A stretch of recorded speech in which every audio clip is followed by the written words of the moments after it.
Hello 42। अभिवादन आपका एक्जिमर के इस नए वीडियो एपिसोड में। मेडिकल कॉम्प्लिकेशन, दर्द रहित प्रसव और डॉक्टरों के लालच ने सिजेरियन डिलीवरी को आवश्यकता के मेडिकल प्रोसीजर से उद्योग के मेडिकल प्रोसीजर में बदल दिया है। और आज के इस वीडियो में हम बात करेंगे सिजेरियन से जुड़े आपके सामान्य सवालों के जवाबों के बारे में। ये और इसके अलावा और भी बहुत कुछ है इस वीडियो में आपकी जानकारी के लिए।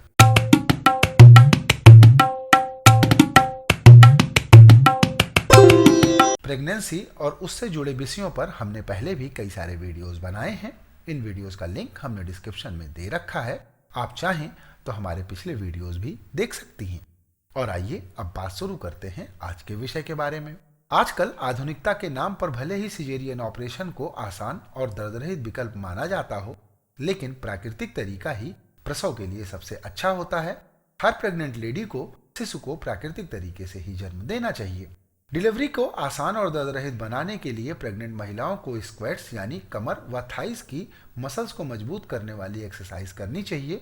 इससे शिशु नीचे की ओर आ जाता है और उसका सिर बर्थ कैनाल में फिट हो जाता है और डिलीवरी आसान हो जाती है। लेकिन फिर भी किन्हीं कारणों से यदि सिजेरियन ऑपरेशन की स्थिति आ गई हो तो आपको उसके लिए तैयार रहना चाहिए। माँ या बच्चे की सेहत को खतरा देखकर की जाने वाली प्रसव सर्जरी प्रक्रिया को सिजेरियन ऑपरेशन की स्थिति कहते हैं। इस प्रक्रिया में गर्भवती महिला की सर्जरी करनी पड़ती है। विशेषज्ञ इसे सामान्य डिलीवरी के बाद सबसे सुरक्षित तरीका मानते हैं। ज्यादातर सिजेरियन ऑपरेशन 30 से 40 मिनट में निपट जाते हैं और इस प्रक्रिया में पेट पर चीरा लगाकर बच्चे को गर्भाशय के बाहर निकाल लिया जाता है।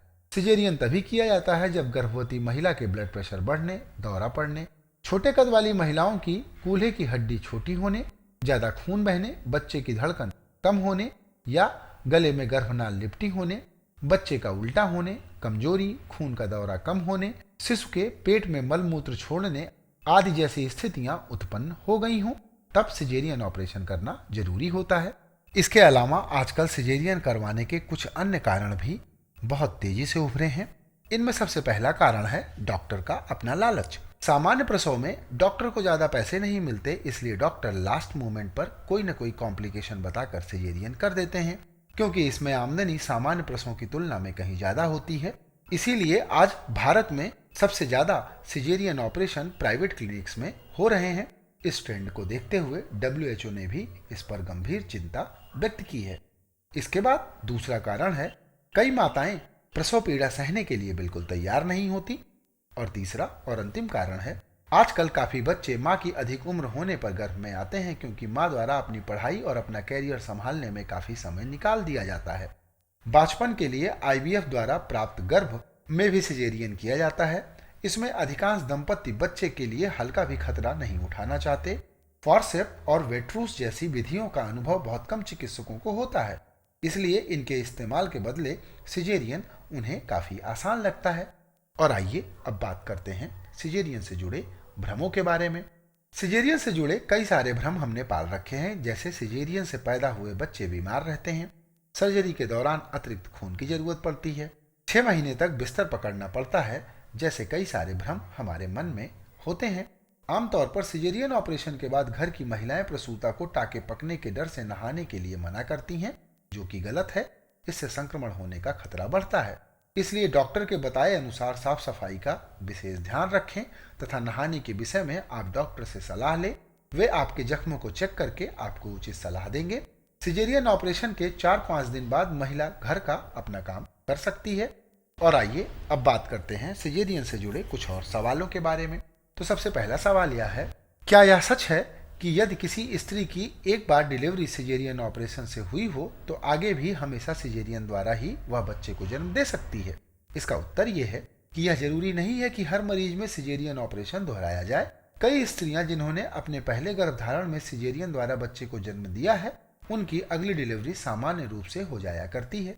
इसके बाद यह प्रश्न लोग इसलिए भी पूछते हैं कि ज्यादातर यह देखा गया है कि जिस स्त्री में पहले सिजेरियन ऑपरेशन हो चुका है उसे भी आगे इसी की सलाह दी जाती है। दरअसल इसकी वजह यह होती है कि पहले गर्भधारण के दौरान उस स्त्री में कुछ ऐसी स्थितियां पैदा हो गई हों जिससे या तो सामान्य डिलीवरी संभव न हो या खतरनाक हो, जैसे प्रसूति मार्ग का अत्यंत संकुचित होना, स्त्री को मधुमेह या उच्च रक्तचाप होना, फिट्स आना या गर्भाशय में कंपन न होना।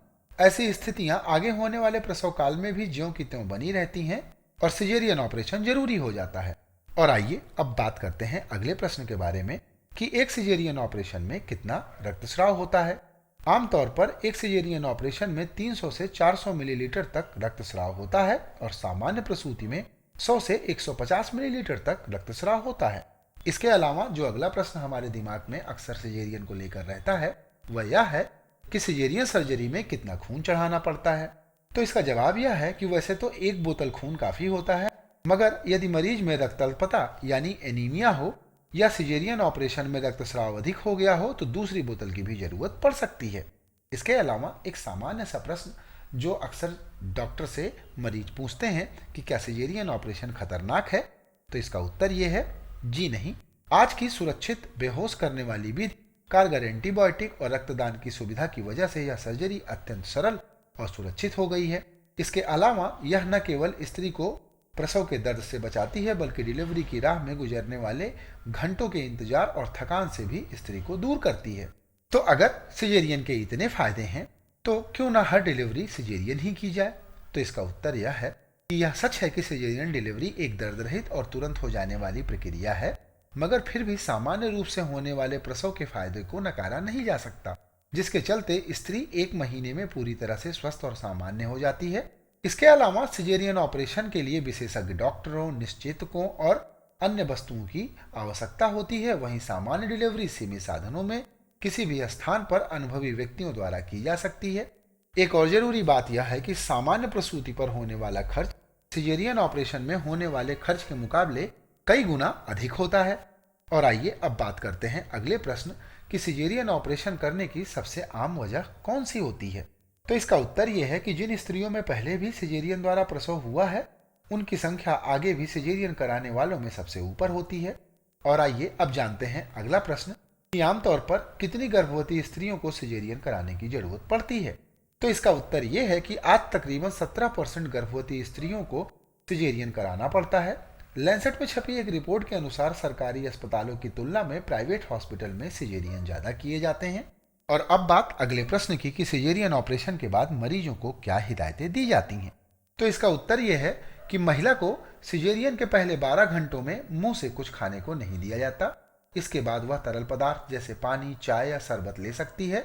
इसी दौरान मूत्र मार्ग में प्रविष्ट नली को भी निकाल दिया जाता है।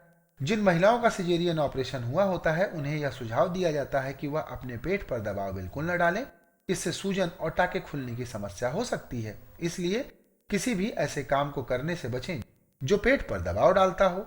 सर्जरी करवाने के बाद मां को कम से कम 2 महीनों तक सेक्स करने से बचना चाहिए। डाइट में हाई फाइबर युक्त फल और सब्जियां शामिल करें ताकि कब्ज न बनने पाए और तरल पदार्थ भी अधिक मात्रा में लें।